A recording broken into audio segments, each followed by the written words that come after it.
ঠিক আছে? আমি আর কিছুই বলছি না। বড় বৌদি, একটা কথা বলে যায়, এই বাচ্চাটা না আমাদের মৈত্র বাড়ির বংশধর, আর সেই সূত্রে আমাদের সবার অধিকার আছে কিন্তু ওর যত্ন আত্তি করার। তোমার বোন যেন কিছু না করে, যা করার আমাদেরকে বলবে, আমরা করবো।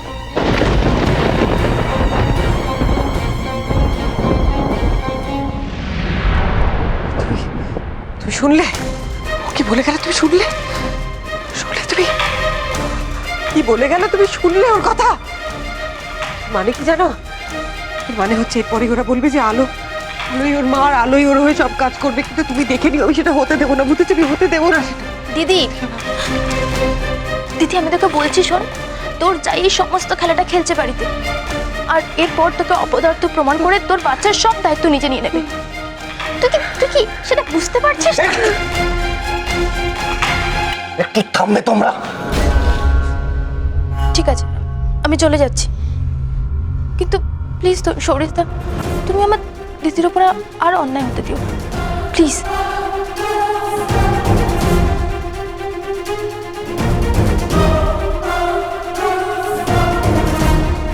শোনো,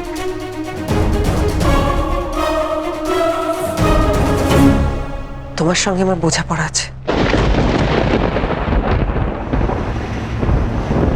মিস্টার দাস, সুহানি শর্মা বলছি। আপনাকে এতদিন যে কাজটার জন্য এঙ্গেজ করে রেখেছিলাম, সে সময়টা এখন এসে গেছে। আমি নিজের দিক থেকে তৈরি ম্যাডাম, আপনি বললেই মিস্টার মৈত্রকে ডেকে আমি সব কাগজপত্র দেখাবো। শুনুন, আপনি মৈত্র বাড়িতে ফোন করে সৌরভকে ডেকে শুধু দেখবেন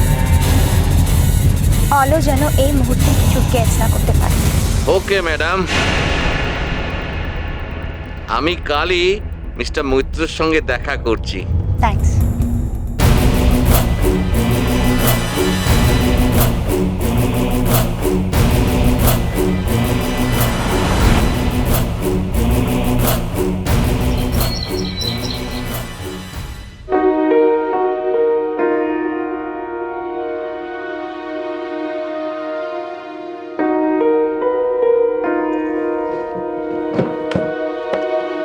তুমি ফিরে এলে যে, ওষুধ আনতে গেছিলে না?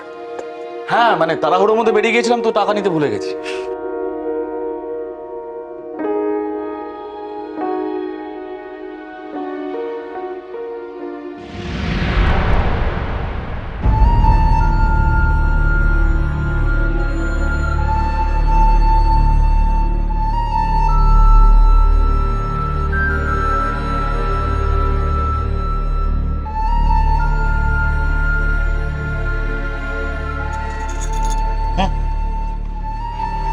আমার জন্য অনেক খরচ হয়ে যাচ্ছে না?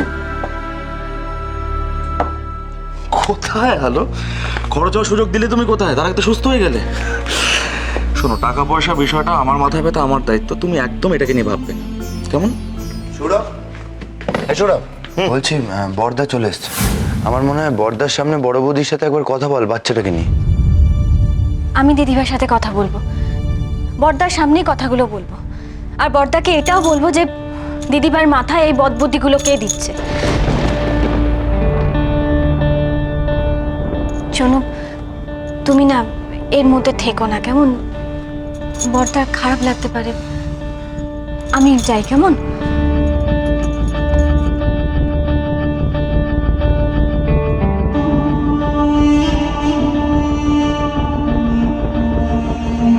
সৌরভ, বড় বৌদির মাথার অবস্থা কিন্তু ঠিক নেই। এই অবস্থায় আলো একা সামলাতে পারবে তো?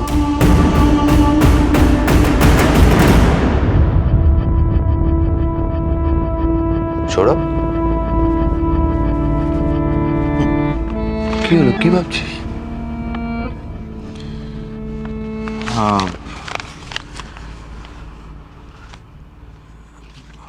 মেজদা, আমি বলছিলাম যে কিছু টাকা পাবো তোর কাছ থেকে?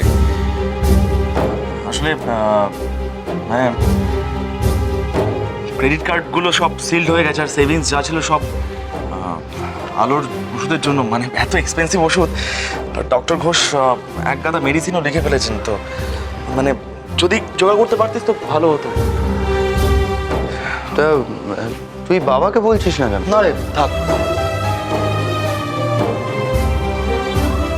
তো জানিস আমি ইচ্ছের জন্য আজ পর্যন্ত বাবার কাছ থেকে কোনো হেল্প নেই। তোর তোর মনে আছে কিনা আমি আমি আমি জানি না,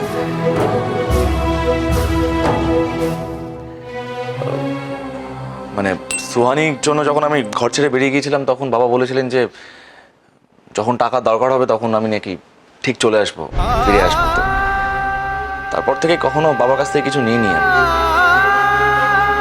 দেখা যাক। ছাড় না সৌরভ,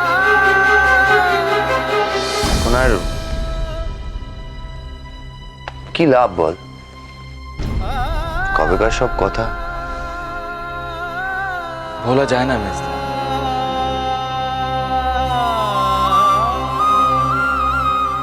বলা যায় না সবসময়।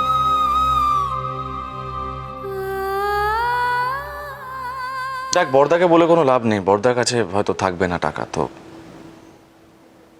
তুই যদি পারিস তো দেখ। হ্যাঁ, আমি দেখছি। আসলে সব সমস্যাগুলো একসাথে এসে পড়েছে। তবে তবে বড় বৌদিকে নিয়ে আমি খুব ওয়ারিড ছিল। এই প্রবলেমটা এত সহজে মিটবে না।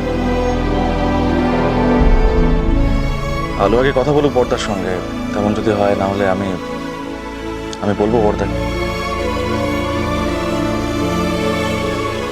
সোনা মানিক আমার, খাও খাও তো।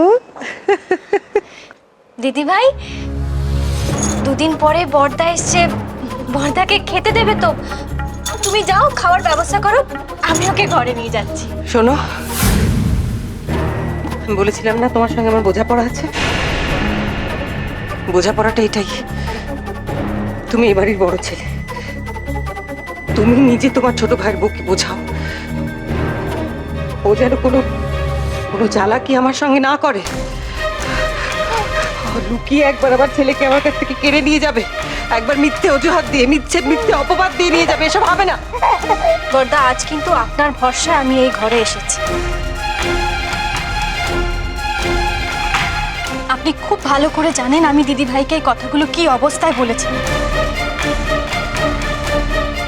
আমি ভেবেছিলাম যে আমরা দুজনে মিলে বাচ্চাটাকে খুব ভালো করে মানুষ করে ফেলব, কিন্তু এখন তো দেখছি যে দিদি ভাই সব কথারই ভুল মানে বার করেছে। কি কি শোনা আমার, কেউ তোকে আমার কাছ থেকে কেড়ে নিয়ে যাবে না, বুঝেছিস? তুই চুপ করে এখানে শুয়ে থাকতো, চুপ করে শুয়ে থাক। কি বললে তুমি? কি বলতে চাইছো তুমি? বলো, কি বলতে চাইছো তুমি?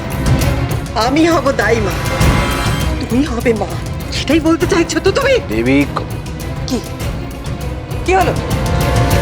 চুপ করে গেলে? বলো দেবী, কি কি বলো? এটাই তো বলবে তুমি? ও জন্ম দিয়েছে, ওরই অধিকার, তাই বলবে তো?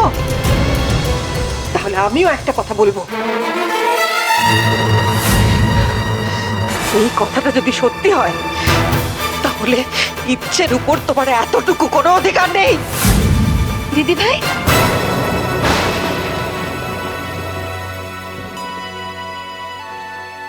তোর কি মনে হয় সৌরভ? আমি বোঝাচ্ছি না বল? সারাক্ষণই তো বোঝাচ্ছি। বাড়ির ছেলে, সে বড় মার কাছে মানুষ হোক কি নিজের মায়ের কাছে মানুষ হোক, ব্যাপারটা তো একই বল। তুই এই কারণে এই টাকাগুলো আমাকে দিতে চাইছিস? চাই না তোর সাহায্য বর্দা, একদম চাই না তোর সাহায্য। আমার কোনো ধারণা ছিল না তুই এত নিচে নামতে পারিস। আমার চুপ করো না, তুমি চুপ করো। বর্দা আসলে না ও বুঝে বুঝে বলেনি। লাগলো চোখে